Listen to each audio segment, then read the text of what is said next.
What's good, YouTube world? It's your boy Sam Dog, the infamous 253. Today is March 26th of 2018, and 23 years ago, we lost the legendary godfather of gangster rap, Eazy-E, when he died of complications due to AIDS. And right now, also on speakerphone right here, I got the ghostwriter of Ruthless Records, Dismos. If y'all don't know him, I met him at Aston Manor when DJ Yella put on a set, and then last time I saw him was when Ice Cube brought the Big Three to Key Arena.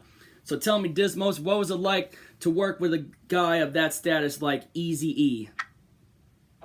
Oh man, it was you can't even you know it's funny because like when you're around somebody and you see something you see things happening and you never imagine the future of how big something's gonna be. You know what I'm saying?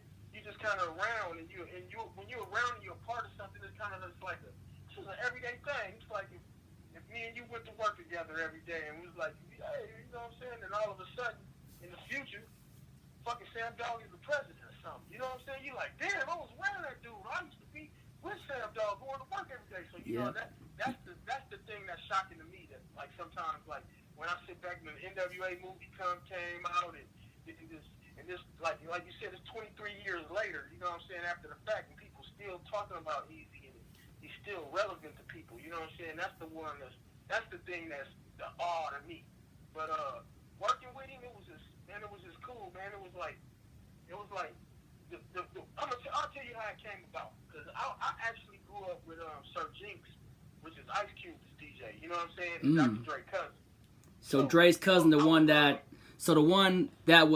that would spin records with Dr. Dre in that house back in was he in Compton or was Dre? I know that when E and Dre had that beef when he said that one of the guys said Dre ain't from Compton. So where would they be spinning that? When Dre got kicked out of his mama's house in Compton,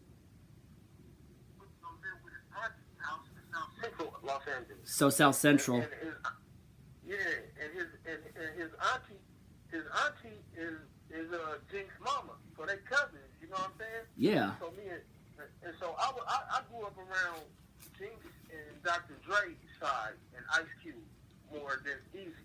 I didn't even meet Eazy until later on. You know what I'm saying? It wasn't like I knew him in the beginning and everything. I knew Dr. Dre and I knew Sir Jinx before I knew those guys.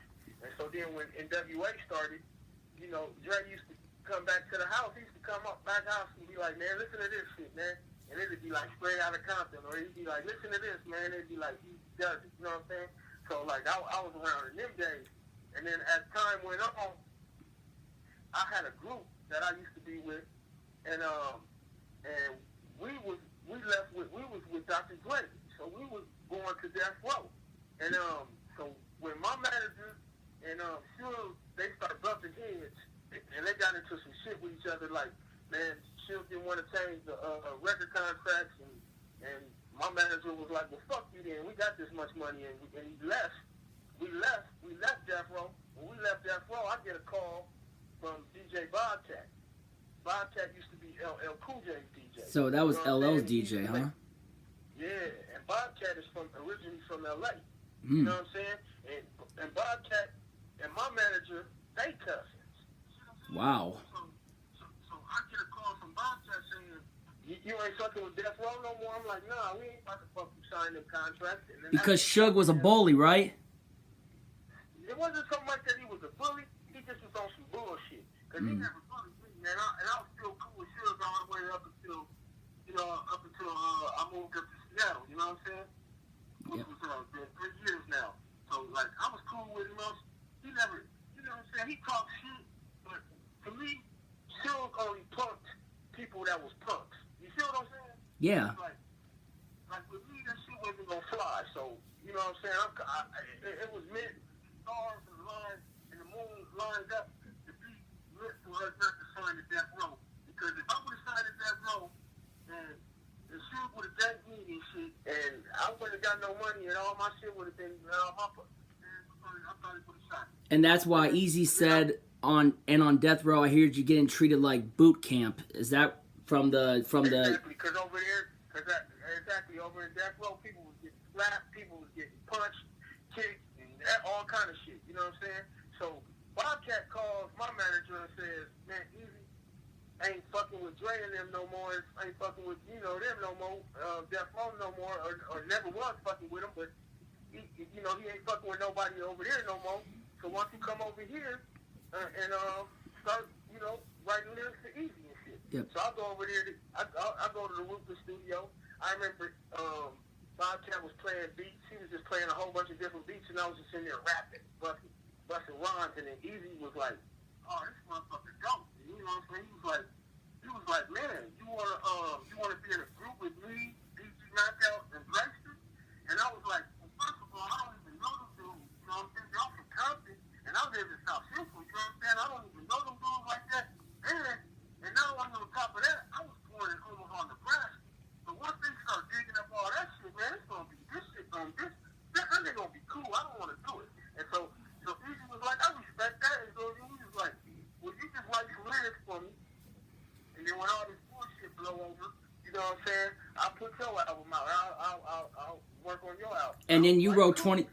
And then you wrote 24 Hours to Live, right? I wrote 24 Hours to Live, and how that came from, like one day Easy said, I remember, pick me up from, you know what? I used to get dropped, sometimes I get dropped off at the studio. And anybody that I was with would have to leave. Wow. Nobody come in there with me. Yeah, I had to go in there all by myself. Like my manager, nobody could be with me. So then I get dropped off. I remember I got dropped off at the studio, and Above the Law was there. Above the Law? Right? Yeah. Yeah, I remember that group. I think I heard one of their joints on the Grand Theft Auto San Andreas game back in the day. Yeah. Now Above the Law was signed to Roots. You know what I'm saying? Yeah. That was Easy's group. You know what I'm saying? So even like when they was in the studio, Easy would be like, "Man, everybody gotta leave right now. Everybody gotta leave." Wow. So then they'll leave, and then Easy told me, "Oh, you know what? I'm gonna tell you how I wrote 24 Hours to Live.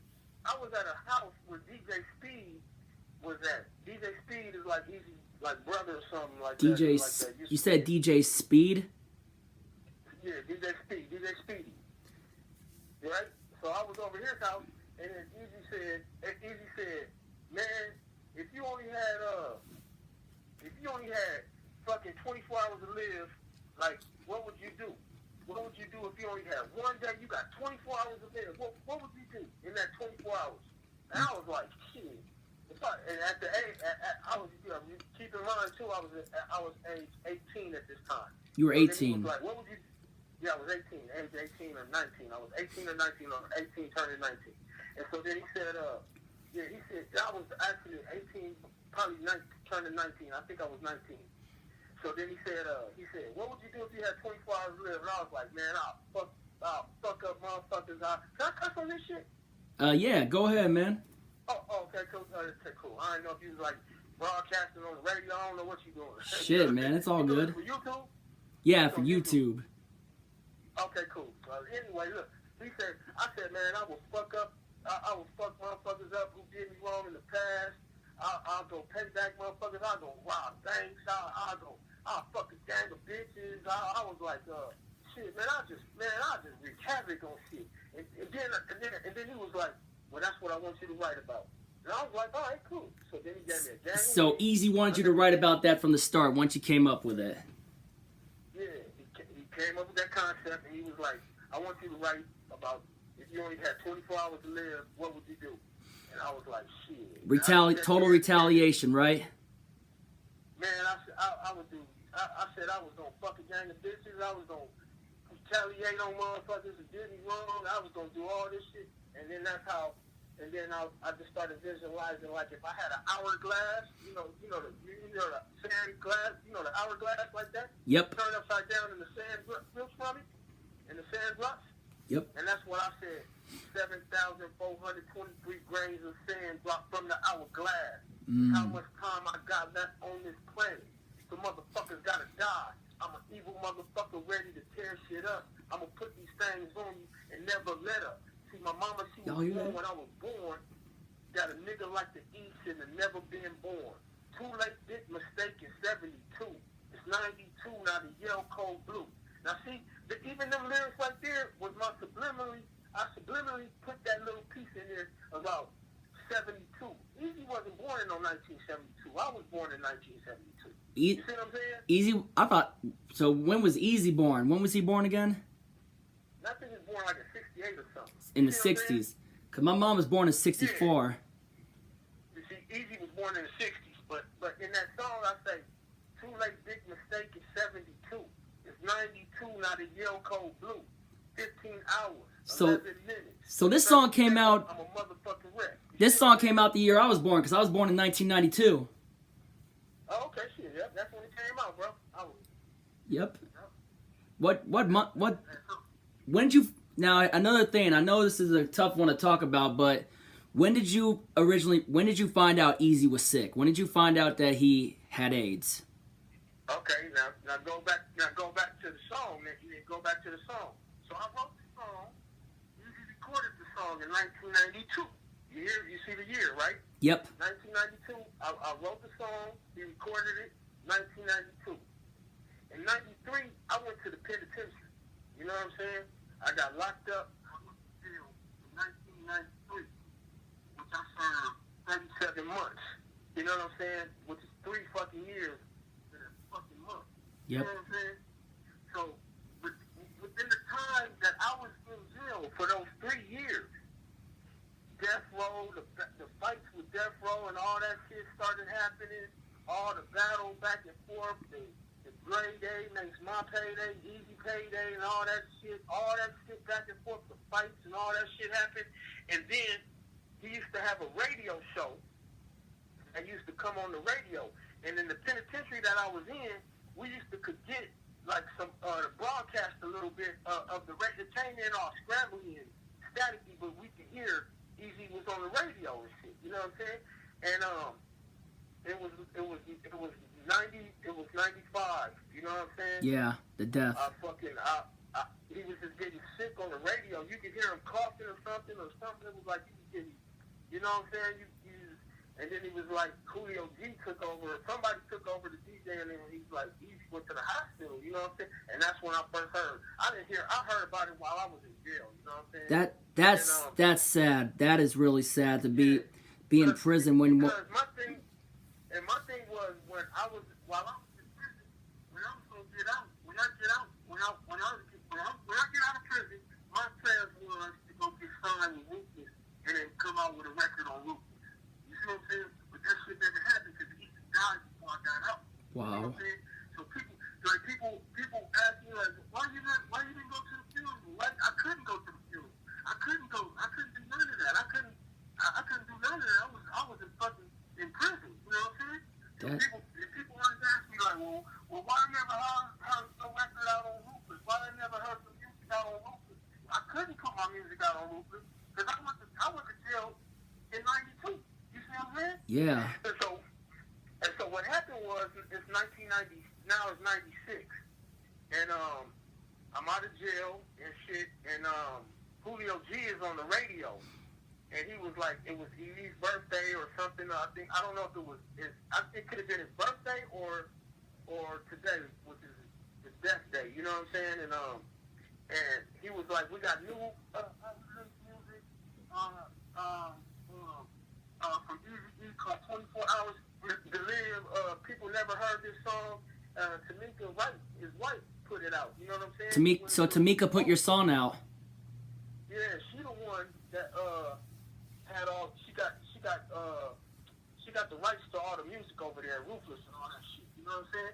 So she just was going through the catalog of all the shit that he had, and the 24 Hours to Live song is the one that they had LT Hutton. LT Hutton didn't make the beat when I first did it. I think it was like it was Rhythm D and Bontet producing for Easy when I was around. You know what I'm saying? LT Hutton wasn't even. I don't even know if he was even making record shit. You know what I'm saying? I didn't even heard of him. And so, but LT Hutton is the one who did the remix for the 24 Hours to Live song. You know what I'm saying? Yeah. LT Hutton is actually the one who did the Tupac movie. You know what I'm saying? LT Hutton did All Eyes on Me. Yeah, he did the movie. Yep. Yeah. What about the? So also during that, were you also around in '89 as well during the Straight Outta Compton tour? You know, with the whole thing that went down in Detroit when they performed "Fuck the Police." Yeah, I was at home though. I was in LA when when they did that shit, they was going on the road.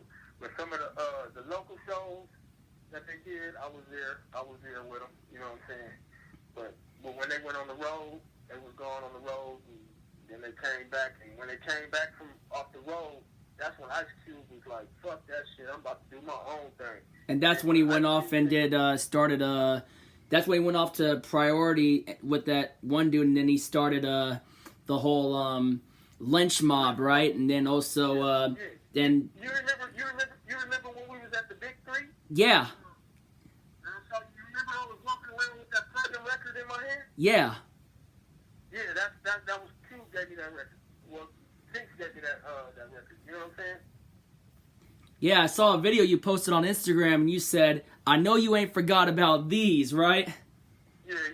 Because everybody, when that school first went platinum, I think everybody that was close to Cube or his homie, I think everybody in the hood got one of them records. Everybody, we just so happy to see the homie come up like that. You know what I'm saying? Exactly. Like this is a fool. Like me and Dale the fucking Homo sapien is his cousin. You know what I'm saying? Yeah, and I remember a song he did on a Tony Hawk video game. Yeah, If You Must. That's my homie right there. You know what I'm saying? And he's Cube's cousin, right? Right. Yep. Exactly. So when he used to come from like Oakland or everywhere he used to come from, you know what I'm saying? He used to come down here and kick it with me. You know what I'm saying? It was like, man, this is a trip, man. Just to be a part of shit. You know what I'm saying? It's a trip, man. It's a fucking trip, man. I bet. You know like my record never came out, but part of me, when that 24 Hours of Real song came out, it was like part of me felt like, that's me. That was your big moment. You know what I'm saying? That's me word for word. I wrote that song from the beginning to the end. It's not no, you know what I'm saying? So that's still, it's like always there. It's always going to be there. I always got a part in that history of like, yeah, I did that for Eazy-E. You know what I'm saying? That's one thing I can say. Out of anything I accomplished in my life is like, what's the biggest thing you did in your life? Damn, that was pretty big. You know what I'm saying? So Biggest thing you ever did, right? 24 Hours to Live for Eazy-E. Yep. And then also, I remember that time with Ice Cube. I'd seen him once. Were you at the Gorge in 2014 when he did Summer Jam for Cube? No. Because I remember the most legendary moment for me was when he said, before all this, like, I was part of the world's most dangerous group. And he's like, you a witness. He's like, you about to be a witness. And then all of a sudden, you are now about to witness the strength, the street knowledge. I knew right there. I had my camera ready. I was filming that straight out of Compton part because I knew that was about to be legit. It was like a legendary moment for me, basically. Yeah. The people, hip hop. That's one thing about hip hop, man. It'll give hip hop and certain things and shit like that in the music. It'll give you the memories forever. You know what I'm saying? That's one thing I can say about this Eazy-E shit. It gave me a memory forever. It gave me something that my sons, they'll be able to tell them stories like, damn, your pops was part of that shit. When they look at them old, that NWA movie gonna be old as hell when my son gets older. You know what I'm saying? Yep. He's gonna be able to look back at that and be like, damn, my pops had something to do with them dudes. You know? And that's the cool thing about it. And it was just like, you know, like, yeah, that's a. And then I remember you were in the background as a security guard in the Two of America's Most Wanted with Tupac and Snoop, right? Yep. That's another legendary thing. Hey, Sam Dog, you be doing your homework, huh? You like a hip hop. Well, You be doing your shit, huh? You doing your shit, huh? Well, you told me on Instagram, man, and you even told me where that Jam Master Jay mural was in New York. And I remember I was at a Big L mural when I took the Hush tours back in 2013. When I went to New York in 2013, I had Curtis Blow as my tour guide. But also before that, this is what happened. I had bought a meet and greet when infamous Mobb Deep came into town in 2013. And this is before and rest in peace to Prodigy. I had the one privilege of meeting Prodigy and Havoc of Mobb Deep. That was a legendary moment for me. And when I heard that he had passed, and I remember before that I also got to meet French Montana and his buddy Chinks, which you remember how he got killed in Queens after a show. Now, when those guys, when you've known a guy like, say, like famous, if you met that famous person and that person ends up dying somehow and whatnot, that's something that, you know, it saddens you. Knowing you had met a legend is always going to be the sad part of knowing that he got to kick it with you just for that one moment. I remember I got a video with Prodigy in that moment too, and I remember I got this girl an autograph too, that she was going to Washington State at the time. Her name was Abby Galusha. She lives in Los Angeles now. I mean, but I remember getting her that autograph, and the way he's like, I'm like, he gave a shout out to my girl Abby. He's like, Abby, what up, Abby? It was some good stuff too. But back to the Eazy-E topic. Back in the '80s, coming up, were you also around for? Remember when Dre and Eazy? I mean, and I know Q wrote the lyrics for Boys in the Hood. Were you around for Boys in the Hood? No, no, I came after, like, when Boys in the Hood dropped. Boys in the Hood dropped, there was a buzz in L.A. all on the streets. Everybody was playing it. Nissan trucks was going that way. Everybody was bumping it. And then it was just like, damn. Everybody was like, I remember everybody was like, it sounded like a little kid. It's like a little fucking kid saying some crazy shit about some gangbanging and all the street shit. And drinking 40s and shit. Yep. It's like a little kid, man. Everybody thought it was tripping off of it because he thought it was a little kid. Exactly. Then he started lying about his age and shit. That's why in the song 24 Hours to Live, when I say 72, because he was like, fuck it, man. I'll tell you, he was like, because I was like, I could change the 72 point. He was like, hell no. I don't care. I want motherfuckers to know my age anyway. So that's why he kept on playing around. Like, he don't care about lying about his age and shit. And so, anyway, Boys in the Hood dropped, and then it was a rap contest at Skateland, USA. Yep. You know what I'm saying? And I went to the rap contest as a little boy and got in the contest. In the contest with the Lonzo from the World Class Record Crew. Lonzo, that's right. That's who brought up Dr. Dre, right? Exactly. So Dr. Dre, Eazy, all this, you know what I'm saying? And I came in second place. Me and my partner, my rap partner. Second place? What? Yeah, we came in second place at the rap contest, and the only reason why we came in second place was because we was hella little kids. We was younger than the dude who came in first place. And the dude that came in first place, he was a blood. He was like a blood? He was some blood gang. Yeah, he was a blood. He was some blood gang in Compton, and everybody know that Skateland was like the blood Skateland at that time. You know what I'm saying? That's where all the blood went in L.A. And L.A. All the Crips went to World on Wheels. So the Crips wouldn't even come near Skateland. No, Crips wouldn't go to Skateland, but Crips would go to World on Wheels, but blood would go to Skateland. And that's what Lonzo was doing the contest. So when we came in second place, it was because of the crowd. So the dude that came in first place, he was a blood. And so when it was like him or us, of course the gangsters was yelling. It's hard to go against the crowd.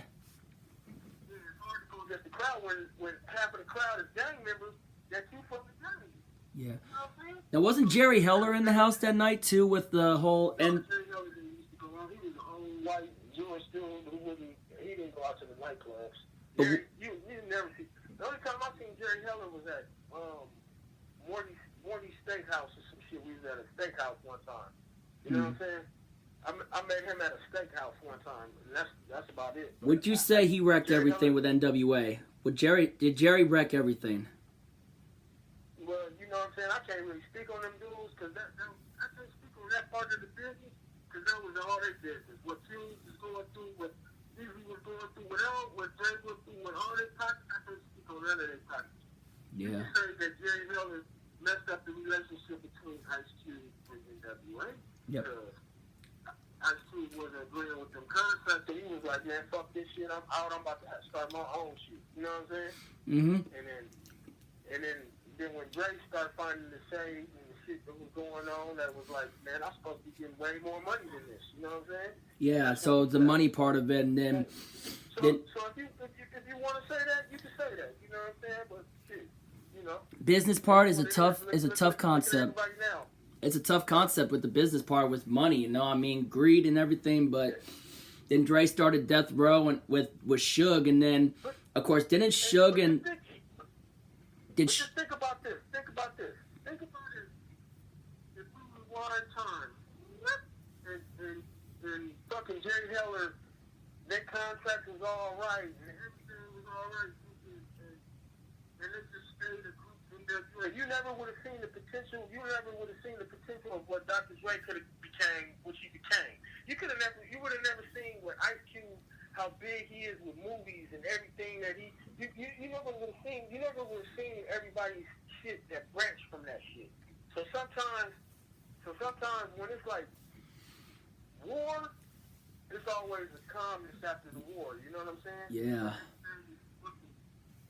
It's the beauty that came out of the war. You know what I'm saying? It's like the forest fires. Everything burns in the forest, and then the new life grows from that shit. You know what I'm saying? So it's like, I look at it like that. Like, even if shit was negative and all fucked up, everything that was negative and fucked up, it was all for a purpose and a reason. You know what I'm saying? So it is what it is, and I still live a great life. I still live a good life. You know what I'm saying? Amen to that. And everybody else living a great life, and everybody who's still breathing to see what they came from in the past. That's the truth. Like, damn, you know, wow, look what the fuck, you know what I'm saying? But and Cube is a movie genius too. Cube is a genius when he did Ice Cube, Boys in the Hood, the Friday Saga. I mean, I laughed so hard at those Friday movies, but when I watched Boys in the Hood, that was some movie. When he did that was just crazy. I mean, obviously the saddest part being when Ricky gets killed. Yeah. Oh, Boys in the Hood. Yeah. And then what Dre has done when he went out and started Aftermath, and then landing big time talent. I think Dre's best discovery as a producer by far from what he's done, even with coming out after NWA, and that his best discovery, in my opinion, will always be when he brought up Eminem. Eminem was his best discovery. Shit, 50 Cent too. 50 was good too, yeah. You can't take nothing from 50. 50 still gone. 50's really got it going too. All the things that breaks from that. You know what I'm saying? So, be it was negative, be it was not negative, be it whatever it was what it was, and it was like I'm happy to be a part of that though. But Sam Dog, I gotta go up here right now and do this thing right now, man. Yeah, I was ready to cut the interview off anyway. But anyway, for those of you who don't know me, we gotta end it off like this, man. Don't forget to bang that subscribe button for me, Sam Dog, the infamous 253. And we end it on a little something like this. We say, if you ain't with it, you ain't infamous. So on the count of 3, for when we're gonna end it off on this video really quick before you hang up. All right, so this is how it goes. Love y'all. Thank y'all for the subscribers so far. And remember, if you ain't with it, you ain't infamous. It's you ain't infamous, sucker. Shit. all right. Come on, say it with me one time, Dismos. On the count of 3. 1, Okay. 1, 2, 3. If you ain't with it, you ain't infamous. Thank you all, and have a good night. Rest in peace to Eazy-E. Thank you to my man Dismos, Ghost Rider of Ruthless Records. Gonna get this video up soon, and I appreciate your time. Thank you very much, and catch y'all later.